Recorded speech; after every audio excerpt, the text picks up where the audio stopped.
title of the show, as you know, is The Family Man. And this episode in particular is to showcase the delicate balance and how Shrikant has to not only deal with the stress and the pressures and the responsibilities at work, but also deal with kind of being a responsible husband and a responsible dad.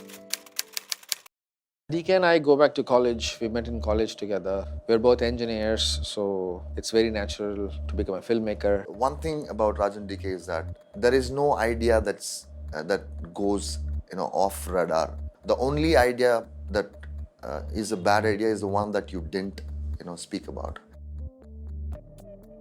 DK is my schoolmate, so he's a childhood friend, and then I met Raj years back, and we also have the personal dynamic. I think is very important, especially when you're writers, when you're creating something, when you're writing something. Because we're used to writing one screenplay that's about 2 hours, and with a beginning, middle, and end.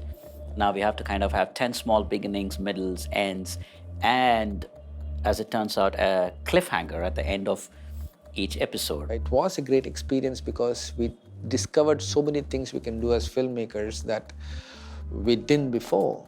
That we can delve into characters, we can create so many subplots, we can create such interesting nuances. We had time to show mundane stuff. It seems to be very intrinsic in Indian society, the respect and the love that you have for your mother, that you put her on pedestal. She's equated to God. You take your mother's blessings. So is that the biggest cuss word you can use? Is also giving is a word that you use on somebody's mother. So when you say that cuss word to a person, that really riles him up because you're taking a shot at the most sacred thing you think it is. They are wanted people, highly wanted people, but they somehow figure out a way to come and see the mother. And I think that was what we took as inspiration.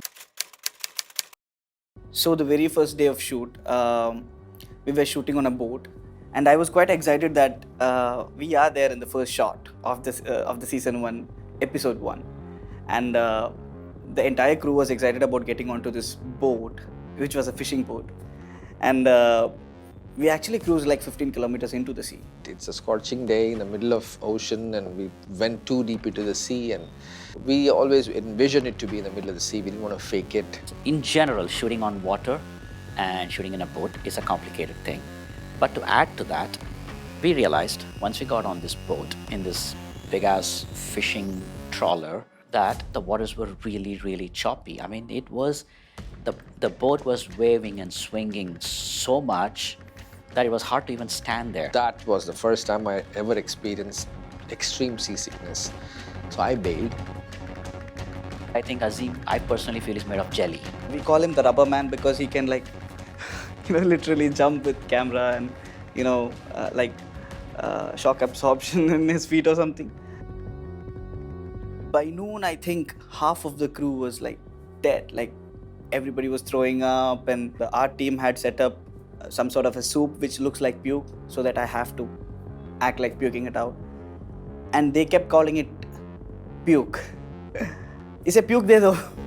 Everybody just get the puke to Musa. I said, people don't say puke because I have to drink it and I have to. All on board. Come on to the deck. Hands in the air.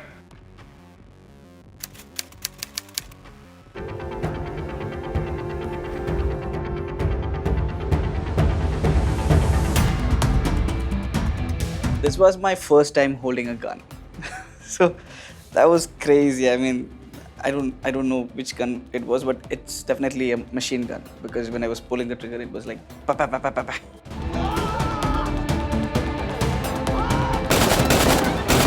This is something like a trademark thing that we've done in this show in a lot of episodes, is having these long, lengthy shots, spanning a few minutes, and sometimes it's like an entire action sequence is a single shot.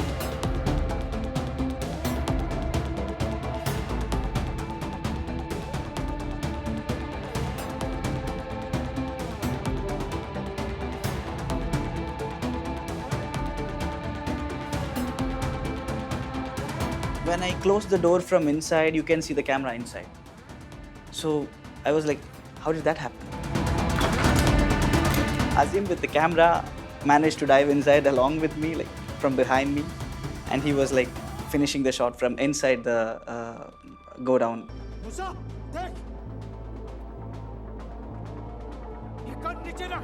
What I had to get into my performance, that Shrikant Tiwari is shit scared, getting inside. He's not as confident as a James Bond.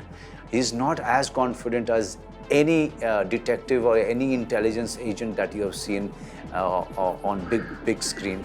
He's like a normal intelligence guy who gets scared.